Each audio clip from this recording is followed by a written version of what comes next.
Every weekend we visit the family house with my husband Jack and our children. Since we haven't had much alone time, we wanted to do something different.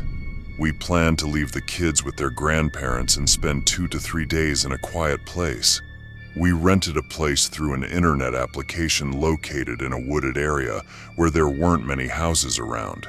The house looked small but luxurious, just as it appeared in the photos. We unloaded our belongings from the car and moved into the house. Since we rushed out, we forgot to bring food, so I sent Jack to the nearest Walmart about an hour away. Meanwhile, I was busy unpacking our things.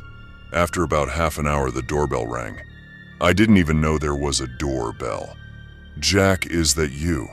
I shouted, but there was no response. I shouted again, "Jack," but still no answer. I was a bit hesitant to open the door because the nearest store was an hour away, and it wasn't possible for Jack to do grocery shopping and return so quickly. I decided to call my husband, but he didn't answer because he was shopping. Gathering my courage, I opened the door, and there was nothing but silence outside. Thinking that the children from neighboring houses might want to play with me, I closed the door and headed towards the kitchen. As I approached, I noticed that the back door was open. My heart started pounding as if it would jump out of my chest. I took a knife in fear and began checking each room one by one. When I reached the bedroom, I heard a rustling sound from the closet.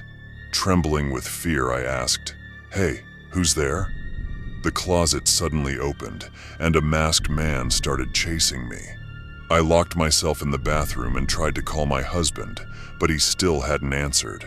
I quickly dialed 911, and they told me to stay calm and not panic, which was impossible as the masked man was trying to force the door open. When he realized he couldn't open the door, he stopped trying, and there was silence. Shortly after, police sirens began to be heard.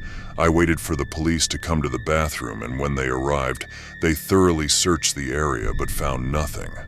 Some of our belongings were stolen, but I was relieved that they didn't harm me. The police mentioned that they frequently encounter such incidents, and some are not just about theft. There are cases that result in death when confronted with difficulties. My husband returned home soon after, dropping the bags on the floor, asking what happened with a frightened look. I explained the events to him, and realizing we couldn't stay comfortably in such a place, we canceled our reservation through the Airbnb app and returned home.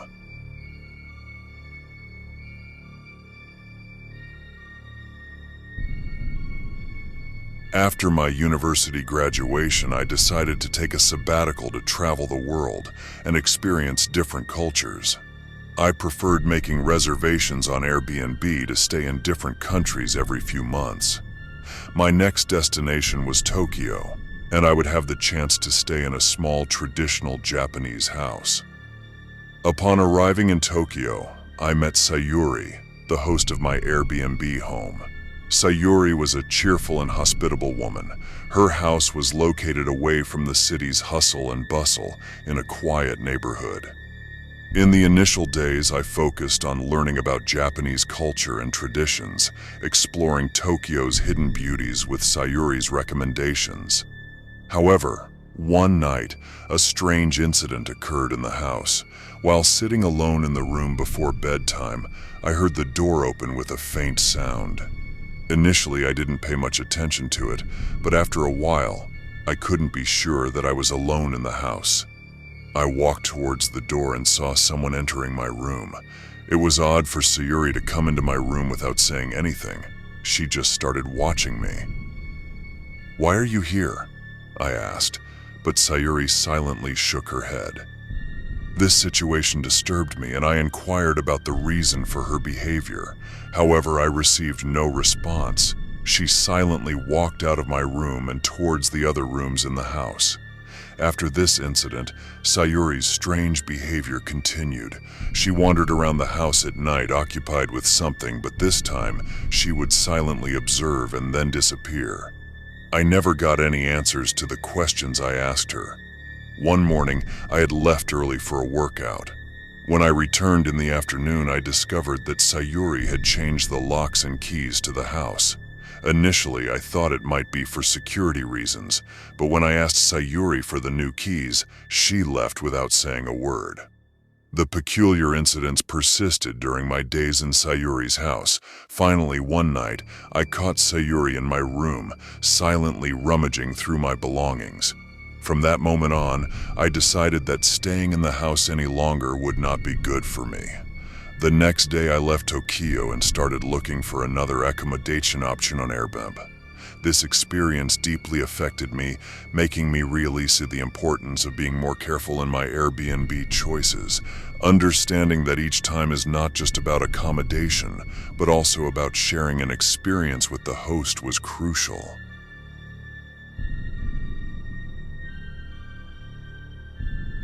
With my best friend, we hadn't been able to see each other for a long time because we attended different schools. Fortunately, schools were on summer break.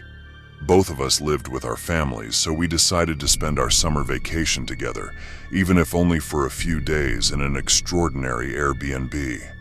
The house we found was like a cabin in the middle of nature, located in a quiet mountain town.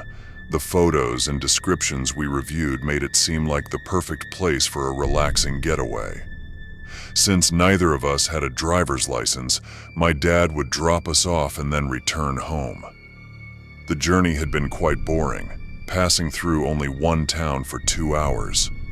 Upon arriving in the town, the GPS directed us onto a narrow mountain road, and eventually we stopped in front of a small cabin hidden in the forest.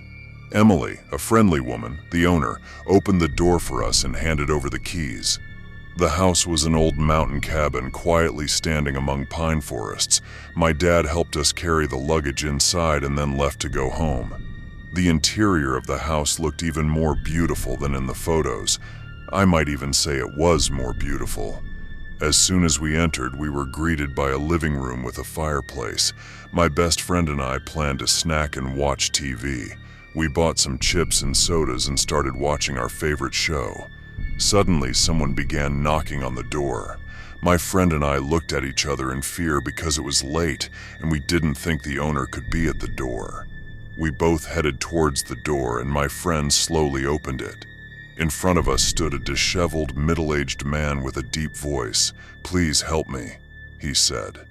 I asked, "What do you need?" But the man didn't explain his situation and didn't respond to our questions. This situation frightened us a lot, so out of fear, we closed the door in the man's face. We turned off the lights and tried to watch him through the window. The man stood in front of the door doing nothing for about 15 minutes. Then suddenly, he went into the forest and we lost sight of him. Because it was late, we decided to go to bed. While sleeping soundly, I woke up with light footsteps. Out of fear, I didn't know what to do. My heart was beating very fast. I immediately woke up my friend, and we were checking if anyone was outside through the window. The man had come back saying, "Help me." I was shocked because it was 1 a.m. I quickly called my dad to come pick us up. Within 2 hours, he came and took us home. We had to cancel our reservation on the Airbnb app.